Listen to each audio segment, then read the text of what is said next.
le tsar de Russie, l'empereur d'Allemagne, le roi d'Angleterre, tous cousins. Ils se sont massacrés, et nous avec. Au lendemain de cette boucherie, les idées de paix ont pris le dessus, évidemment, et le rêve européen a commencé à renaître. Un grand porte-parole, Aristide Briand, devant la Société des Nations, qui s'était constituée là pour répondre aux rêves mondialistes, a été très probablement un des précurseurs au niveau de la pensée, formidablement servi par la qualité de son verbe, mais la botte d'Hitler allait fracasser la Société des Nations. Et il faudra cette deuxième effroyable boucherie que fut la guerre 39-45, étendue pratiquement à l'ensemble du monde, Japon compris. Et on peut parfois se demander si les Américains seraient intervenus aussi vigoureusement s'ils n'avaient pas été bombardés par les Japonais à Pearl Harbor en 1942. Mais ensuite, rappelez-vous, à partir d'Alger, la reconquête de la Méditerranée, puis de la France à partir de la Normandie. Le D-Day, c'est pour bientôt. À ce moment de l'histoire, un homme est déjà à l'œuvre dont le rôle sera considérable. Il s'appelle Jean Monnet. C'est un héritier d'une maison de cognac de Charente. Et pour le développement de sa marque de cognac, il court le monde. Un de ses marchés importants, c'est la Grande-Bretagne, d'où des habitudes très vite prises avec Londres, la Russie et les États-Unis. L'homme d'affaires va devenir banquier, crée une société de commerce, et parmi ses collaborateurs, nous ici, ça nous intéresse, René Pleven, qui fut un des premiers collaborateurs de Jean Monnet. Là, j'entre dans une période que vous ne pouvez pas ne pas avoir connue, puisque Maastricht fut soumis à référendum. Il fut adopté et signé en 92 entre les 12 États membres. Nous n'étions encore que 12. Vous vous souvenez les cartes? La carte qui est derrière permet de voir cette évolution. Elle a été rapide. Rappelez-vous, nous sommes 6 quand ça commence, puis 9 avec l'arrivée de la Grande-Bretagne, du Danemark et de l'Irlande, puis 10 avec l'arrivée de la Grèce, 13 avec l'arrivée de l'Espagne et du Portugal. Je crois qu'on doit passer à 15 ensuite, parce que c'est l'Autriche qui nous rejoint. J'ai là un petit tableau, parce que ces choses-là sont éventuellement un peu compliquées. Je l'ai là, ça me fait... J'aime bien rappeler cette histoire-là. C'est celle de notre continent. La chute du mur a très profondément déstabilisé les fondements de l'Europe, tout au moins sur le plan politique, mais elle allait surtout obliger à un élargissement qui lui-même va durablement affaiblir l'Europe. Et je continue de le penser. Rappelez-vous, la réunification de l'Allemagne, puis très vite, l'implosion de l'Empire soviétique, et toutes ces anciennes démocraties populaires qui viennent frapper à la porte de l'Europe. Certes, elles ne sont pas à un niveau de développement comparable au nôtre. Elles peuvent apparaître comme déjà pauvres, alors que nous avons reconquis une prospérité relative. Fallait-il les refuser? Il est évident que les États-Unis poussent fort pour que l'Europe s'élargisse en direction de ces pays de l'Est. Les Allemands aussi beaucoup. Et il est incontestable que l'élargissement a recentré l'Allemagne sur la carte de l'Europe. À preuve, le centre de gravité de l'Europe à 6, puis à 9, c'était quelque part dans le Loir-et-Cher. Aujourd'hui, c'est en Bavière. Et il est vrai que ce sont les industriels allemands qui, les premiers, au lendemain de l'effondrement des démocraties populaires, sont allés identifier les friches industrielles, les usines encore debout, susceptibles de leur permettre de se développer. J'ai souvenir d'avoir croisé à Prague, à l'ambassade que je visitais comme président de la délégation dont je parlais à l'instant, un ancien patron d'usineur français qui venait, mais bien après ses collègues, à son tour identifier, notamment en Slovaquie, qui était le lieu où les Russes avaient installé leur industrie lourde, les usines susceptibles d'intéresser les groupes sidérurgiques français. Mais disons-le tout net, ce ne sont pas les Français qui ont le plus réoccupé, si j'ose dire, ces pays de l'Est. Les Allemands étaient plus proches, plus près. Ils comptaient aussi plus d'industrie que nous. Mis en circulation, je crois que c'est en 2001.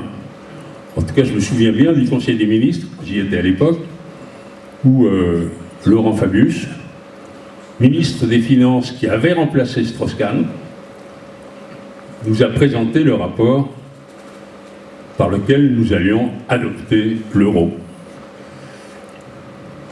Décembre 2001. En tout cas, non, c'est le décembre 2001 qu'il a dû être le 31 décembre 2001 que l'euro a été mis en circulation. Alors pourquoi est-ce que cette Europe-là, qui peut quand même revendiquer des résultats, la politique agricole commune, qui aura, même si on peut en discuter les objectifs de l'époque, aider puissamment le développement de l'agriculture française, y compris bretonne. L'Europe bleue, qui a mis de l'ordre dans l'organisation des pêcheries sur nos côtes et permis à nos bateaux, c'est bien pour ça qu'ils se posent des questions maintenant, d'aller pour l'essentiel poser leur chalut Ouest-Écosse, Nord-Irlande. Mais l'Europe peut revendiquer des progrès considérables dans la circulation des jeunes. Alors pourquoi est-ce que cette Europe-là, aujourd'hui, est en débat? Pas tellement que les gens disent non à l'Europe, mais parce que tous disent pas cette Europe-là. Mais alors laquelle? Une Europe plus sociale, on aimerait bien. Une Europe plus environnementale, tout le monde, vous l'avez vu, presque. Vous verrez les programmes dans les jours qui viennent, tout le monde ou presque met l'écologie au cœur de ses priorités. Et c'est bien qu'il en soit ainsi.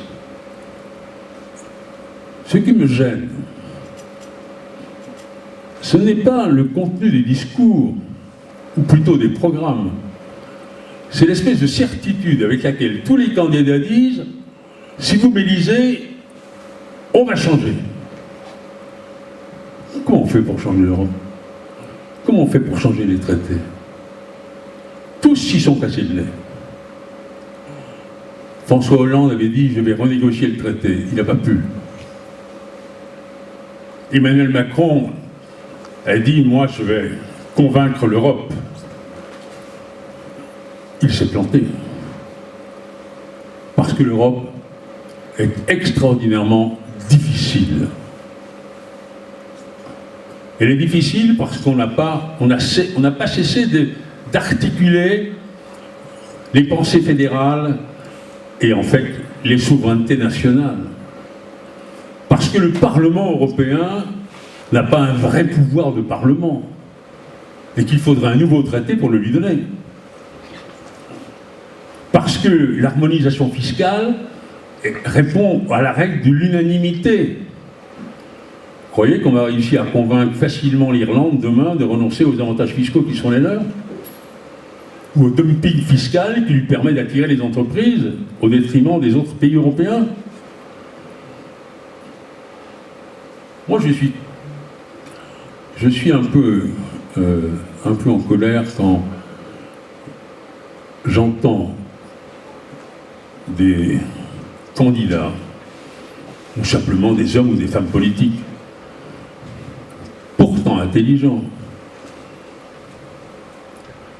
classés parmi les sachants, comme on dit, faire croire qu'il suffirait de les élire pour qu'ils arrivent à eux seuls, avec leurs petits bras, à changer l'Europe.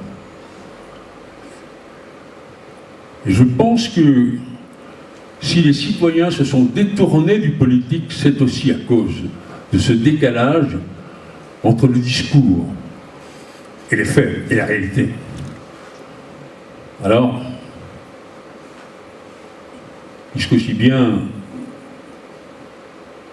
il est prévu que nous ayons quelques échanges, moi je voulais là, ce soir, résumer ma position en disant oui, l'Europe est désormais indispensable. Il n'est pas question de revenir sur les libertés de circulation que j'évoquais un instant. Oui, dans les discussions commerciales, l'Europe a probablement plus de poids quand elle négocie avec la Chine ou avec les États-Unis. Mais attention, j'observe que l'Europe, elle n'a pratiquement à vendre que des normes. Et actuellement, chaque pays va faire son petit commerce à Pékin tout seul. Et on apprend une semaine que c'est le Français qui est allé, la semaine suivante, c'est l'Allemand. Pas ensemble. Là, il y a certainement des progrès à faire. Mais je pense qu'en effet, que les questions géopolitiques, la question des routes de la soie, par exemple, mérite d'être abordée dans un cadre concerté entre pays européens. Et là, je suis prêt à ce qu'en effet, nous fassions des transferts de souveraineté à une autorité commerciale. Pour peu que, dans le même temps, nous ayons su introduire les régulations, par exemple, pour empêcher les grands acteurs du numérique de s'enrichir sans payer d'impôts.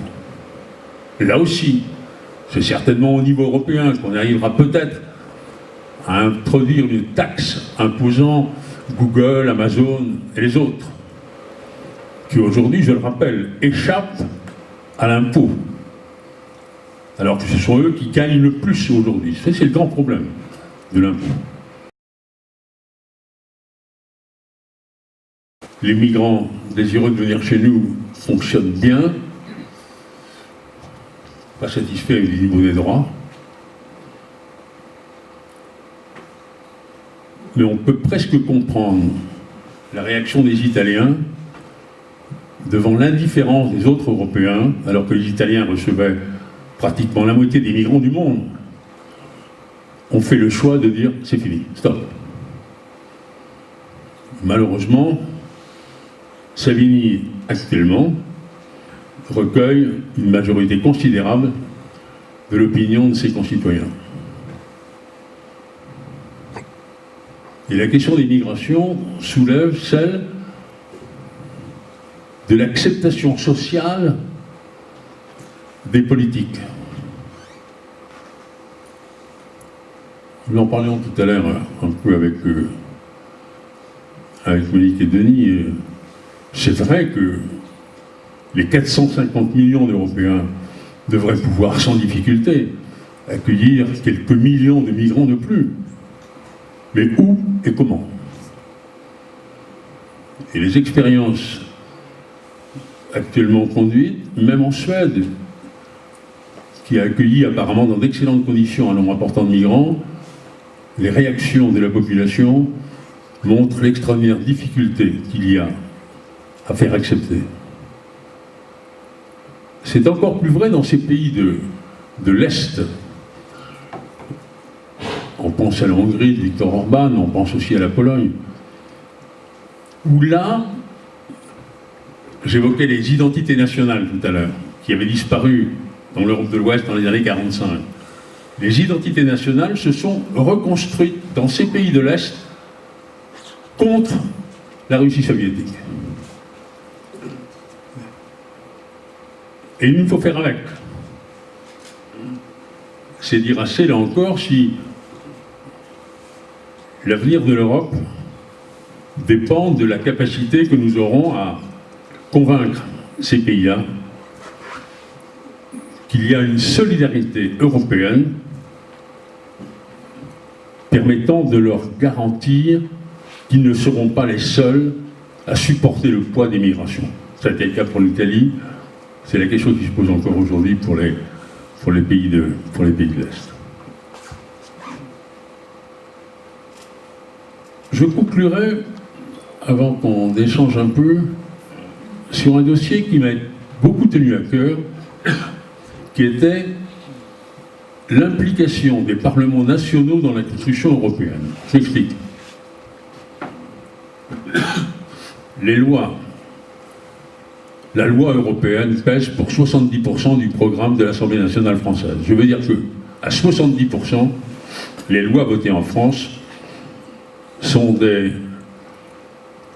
retransmissions dans le droit français de décisions prises au plan européen. De décisions qui ont été proposées par la Commission, elle est le seul à le pouvoir d'initiative. Décidées par le Conseil des ministres et adoptées par le Parlement européen. Ça fait longtemps que la question a été posée de dire, mais et si on associait les parlements nationaux à la préparation de la norme européenne? Ça permettrait peut-être d'abord de tenir compte des réalités nationales, on en a besoin, mais ça faciliterait peut-être l'implication, en impliquant mieux les parlements, on faciliterait peut-être mieux l'application des normes européennes dans les législations nationales. On ne rentrer trop dans le détail, mais cette question reste d'actualité. Et la délégation aux affaires communautaires, qui s'appelle maintenant la Commission des affaires européennes à l'Assemblée nationale, vient de publier un rapport où on remet sur le tapis cette question d'une meilleure implication des parlements nationaux dans la construction européenne. Il est vrai que, actuellement, l'Assemblée nationale consacre trop peu de temps, hormis les questions migratoires que j'évoquais à l'instant, mais trop peu de temps aux questions européennes. Et je crois que c'est un peu ce dont souffre l'Europe aussi, c'est que non seulement le peuple ne la comprend pas, mais les élites s'y intéressent peu. J'espère que cette réunion, en tout cas ce soir, vous permet de vous intéresser un peu plus à une institution qui nous concerne au plus haut point, même si elle est en débat. Je lisais un instant qu'il y a une autre, elle s'est construite sur la peur du passé. Elle a aujourd'hui peur de l'avenir. J'aimerais en tout cas que l'Europe ne perde pas complètement la course de vitesse qui est engagée avec la mondialisation. Et qu'elle est encore en mesure de nous protéger contre les excès que la course du profit nous fait courir aux uns et aux autres, partout dans le monde. Merci.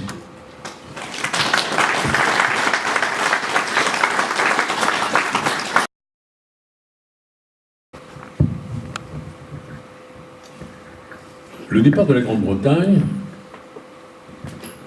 accentue en quelque sorte les responsabilités de la France du point de vue de la défense, puisqu'elle demeure le seul pays européen à disposer de l'arme nucléaire. Il appartient à ce qu'on appelle le P5, les 5 membres permanents du Conseil de sécurité.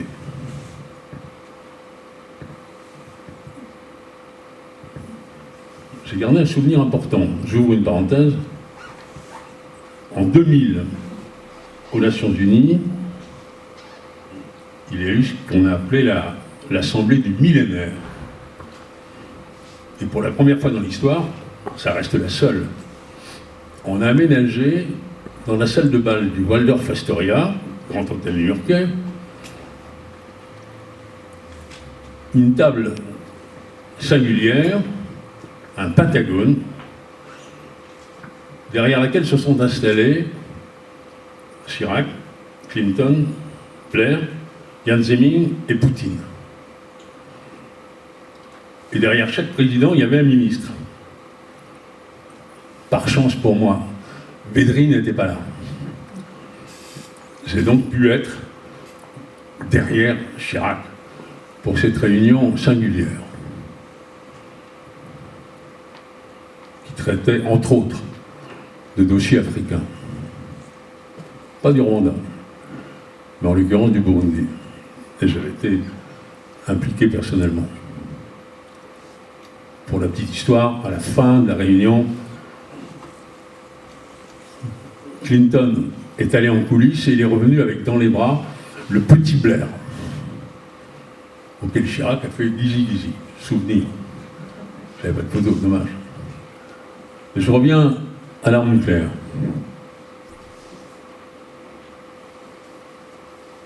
On aurait pu espérer que les ravages qu'elle a causés à Hiroshima et Nagasaki en 1945 nous auraient définitivement écartés de la menace nucléaire. Mais c'est l'efficacité de ces bombes qui a donné envie à quelques-uns, à quelques autres, d'avoir la même. Et aujourd'hui, je parlais des 5, mais il y en a quelques autres qui ont également la bombe. Il y a un traité de non-prolifération qui, en principe, interdit à tout nouveau d'avoir la bombe. Ça rentre directement dans la question du dossier iranien, qui est tout à fait actuel en ce moment. Mais il est vrai que la France, étant désormais la seule à avoir l'arme nucléaire, d'abord elle est obligée d'avoir toutes les autres, puisque quand on a l'arme nucléaire et qu'on ne doit pas s'en servir, il faut avoir d'autres armes à la place. Heureusement, la France en produit. Nous sommes un gros producteur d'armement. Nous sommes un gros vendeur d'armement. Je ne m'en glorifie pas tous les matins. Quand je vois à qui on les vend et l'usage qui en est fait. Et apparemment, ça gêne personne. Pas même notre ami Le Drian. Et je le regrette, personnellement. Quant à l'idée d'européaniser cette défense, les Allemands ont déjà dit à quelles conditions. Il faudrait européaniser la bombe. Vous croyez que la France est prête à partager l'arme nucléaire? Je n'imagine pas du tout nos états-majors, mais nos politiques non plus. Au demeurant, une bombe nucléaire qui dépendrait de 27, 28 ou 30 boutons se révélera d'un usage extrêmement difficile. J'allais dire tant mieux, mais il pourrait y avoir une maladresse. Non. La question de la défense européenne se pose en effet parce que Bush a incontestablement d'autres centres d'intérêt que l'Europe aujourd'hui. Il y a justement la question de la Chine, La question de la Russie, qui n'a pas été totalement oubliée, mais disons que c'est le versant asiatique qui aujourd'hui le préoccupe le plus. Et il verrait bien les Européens se défendre par eux-mêmes. En tout cas, payer plus pour assurer en partie leur propre défense. Pour l'instant, les appels que Macron a lancés à ses collègues pour qu'ils participent mieux à l'effort de défense n'ont pas été entendus. Je suis assez pessimiste quant à l'idée de voir se réaliser une Europe de la défense. Au demeurant, la question de la défense renvoie à la question de la décision de la guerre, ou plutôt de la nature des intérêts qu'il s'agit de défendre en faisant la guerre. Les pays baltes se sentent aujourd'hui encore menacés par les Russes. Souhaitons que leur paranoïa ne les pousse pas à commettre je ne sais quelle imprudence qui nous engagerait alors à intervenir au nom de la solidarité européenne. Pour l'instant, c'est l'OTAN qui assure cette mission, un OTAN qui n'est pas qu'européen, puisque la Turquie en fait partie. C'est dire aussi la complexité de ces questions de défense. En tout cas, moi je le répète, je ne crois pas que l'Europe de la défense soit pour demain. Je ne suis pas sûr de le regretter complètement. Ce que je regrette en revanche, c'est la situation de la France qui est seule, en particulier, ou trop seule, dans la lutte antiterroriste, en Afrique en particulier. La situation au Mali n'est pas très satisfaisante.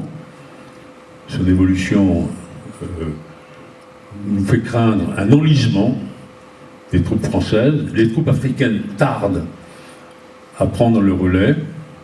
Les financements ne sont pas au rendez-vous. Et chacun voit bien que nous risquons d'être durablement scotchés sur les rives du Niger, car en partir serait courir le risque d'être accusé de laisser le champ libre aux djihadistes. C'est une situation très, très difficile. Voilà. Merci d'avoir posé cette question, elle est en effet importante. C'est au programme d'un certain nombre de candidats, en effet, et pas des moindres. Les Allemands en ont presque adopté un. Ça faisait partie de la négociation au moment de l'installation de Mme Merkel, la dernière fois, entre les socialistes et les chrétiens démocrates. Autrement dit, on peut considérer que l'Allemagne a à peu près fait le nécessaire. Reste à définir le niveau. Et c'est bien sur le choix du niveau que la question d'un SMIC européen est délicate. Car en France, déjà, certains syndicalistes disent si on a un SMIC européen, ça va baisser le nôtre, parce qu'on va faire une moyenne. Est-ce qu'à contrario, quel est le niveau du SMIC de la Hongrie ou de la Pologne, compte tenu de ce qu'on appelle le pouvoir d'achat nominal, que la monnaie là-bas, que l'euro là-bas leur permet. Autrement dit, le principe me paraît intéressant dans le cadre d'un rapport de force entre le travail et le capital, parce que c'est de ça dont il s'agit. La déclinaison pays par pays risque d'être difficile, sauf à avoir la garantie que, par exemple, le nôtre ne descendrait pas. C'est la question qui est soulevée. Mais sinon, sur le principe, je dis, c'est une belle idée. Sa mise en œuvre va être extrêmement difficile. Et je crains tellement ces dossiers qu'on les met sur la table et on nous dit c'est en attente de solution. Et quelquefois 2 ans, 3 ans, 4 ans après, on attend encore. Et parfois les gens ont retenu simplement l'annonce. Ça y est, c'est fait. Eh ben non, c'est pas fait. Et la lourdeur des procédures européennes a multiplié le nombre de dossiers comme ça où on croyait que c'était fait. Les paradis fiscaux. On nous a dit aussi, ça y est, on règle le problème. Puis on a découvert qu'on avait fait une liste noire. Mais on a fait une liste sur laquelle il n'y a aucun pays européen, parce que les pays européens se sont mis d'accord entre eux pour dire qu'il n'y aura pas de pays européens sur la liste des paradis fiscaux. Bon, il y en a quoi? Ils sont ailleurs. Ça fait partie des dossiers qui n'ont pas servi l'idée, la cause européenne, incontestablement.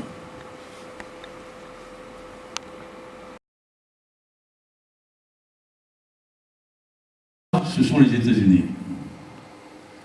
Et il m'avait emmené, là il était sous la tente, mais près d'une maison qui avait été détruite par un missile américain qui avait tué d'ailleurs sa fille adoptive à cette occasion. Il y avait quelques raisons d'en vouloir un peu aux Américains. Mais la Libye aujourd'hui, en effet, est la voie de passage que l'assassinat de Kadhafi a largement favorisé. Pas ça, hein. Mais Kadhafi avait au moins un mérite. Il était opposé à l'islam radical. Il était d'ailleurs en tension, il est resté jusqu'au bout avec l'Arabie Saoudite. Sur les raisons qui ont amené les Français à vouloir assassiner Kadhafi, puisque c'est quand même bien comme ça que les choses se sont passées, même si ce sont les Américains qui ont apparemment tiré, mais c'est un renseignement français qui leur a permis de le faire. Sur les raisons qu'on a imaginées d'arrangements financiers, je ne m'étendrai pas. C'est un dossier trop délicat. Ce qui est sûr, c'est que la situation d'aujourd'hui est également singulière. Il y a un gouvernement reconnu par la communauté internationale, avec un Premier ministre qui était à l'Élysée avant-hier, il était vu à la télé, et puis il y a un maréchal, Haftar, qui à partir de Benghazi, Tripoli, totalement à l'ouest, Benghazi, tout près d'Égypte. Benghazi, c'est aussi des puits de pétrole, c'est ça que c'est intéressant. Et le maréchal Haftar, lui, actuellement, il encercle Tripoli. Il est armé par les Français. Ce qui n'est pas empêché que notre chef d'État reçoive son adversaire, celui qui est reconnu par la communauté internationale, en lui disant sa volonté de tout faire pour que les choses s'arrangent en Libye. Je souhaite qu'elles s'arrangent. Je veux dire qu'un vrai gouvernement s'installe en Libye. Parce qu'il est vrai que quand on est dans des situations de non-droit, à ce moment-là, on laisse face à face les passeurs, dire les bourreaux, les victimes. C'est comme ça que les choses se passent. Donc je souhaite vraiment que la situation en Libye trouve une solution, ça nous aidera bien à gérer ce problème des migrants. Et puis il y a le djihad. Parce qu'il y a à la fois la question des migrants et puis la question de l'islam radical. Je lisais,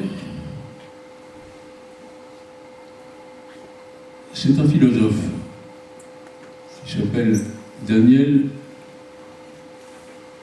non c'est Birboun, pardon, c'est Jean Birboun qui est patron de la page Le Monde des Livres, du supplément Le Monde des Livres dans le Monde. Il dit au début du XXIe siècle, le djihad sans frontières est la seule espérance au nom de laquelle des milliers de jeunes Européens sont prêts à mourir à l'autre bout de la planète.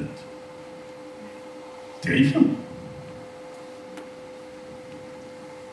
Et plus loin, voilà ce qui distingue radicalement les djihadistes actuels des combattants anticolonialistes ou de l'extrême gauche militarisée. Ils n'invoquent plus les valeurs occidentales contre l'Occident, ils les vomissent. Et il est vrai que c'est cette question de valeurs qui aujourd'hui, moi, me paraît la plus méritée qu'on s'y arrête le plus sérieusement. Je veux dire par là que c'est au nom de nos valeurs, des valeurs de l'Occident, de démocratie, de liberté, de respect, de dignité, que beaucoup de combats ont été menés. Les combats anticoloniaux, mais le combat contre l'hérésie. On pourrait comme ça multiplier les exemples où c'est au nom de nos valeurs que les combats ont été engagés. Cette fois, c'est contre nos valeurs. Et le rêve que nous avons tous caressé de voir un jour, finalement, le monde adopter des valeurs que nous considérions comme universelles, ça ne le fait pas. Et même la démocratie représentative, que nous considérions comme entrant évidemment dans le cadre des valeurs indispensables, même la démocratie représentative est mise en question aujourd'hui par le populisme, comme on dit, un mot un peu facile qui désigne beaucoup de choses, mais qui rencontre aussi, et ça c'est ça le plus préoccupant, d'une coupure très réelle entre, on va dire, le peuple, pour faire simple, et les élites. Il y a un bouquin qui est écrit d'un petit Julie, que j'aime bien, il parle de la sécession des élites. C'est-à-dire, il considère que les élites, désormais, vivent entre elles, seulement entre elles. Et c'est vrai que quand on regarde les choix de vie, j'allais presque dire les occupations de week-end, ne parlons pas des écoles, qui réunissent les mêmes, ne parlons pas des alliances familiales, eh bien, il est vrai qu'il n'y a plus beaucoup de mélange. Il y en a de moins en moins. Le métissage social est en train de s'interrompre. Et là, ben, il y a les gilets jaunes. Choc. D'aucuns vont même jusqu'à dire que c'est... Alors là, je renvoie au monde salarial, avec des emplois surqualifiés, surpayés, ceux qui savent fabriquer les algorithmes, ou qui ont hérité. Et puis des emplois d'exécutants, le SMIC et un peu plus, parfois, qu'on offre, y compris à des jeunes gens ou des jeunes femmes ou des gens plus âgés qui ont des qualifications. Et ce décalage entre le niveau de formation et le boulot, et surtout le salaire, explique très très largement ce sentiment de déclassement qui explique le pessimisme qui anime quand même le plus souvent nos contemporains. Et cette coupure-là, elle est très préoccupante car, en effet, le pouvoir d'achat, c'est pas l'État qui peut non plus en décider. Le SMIC, oui.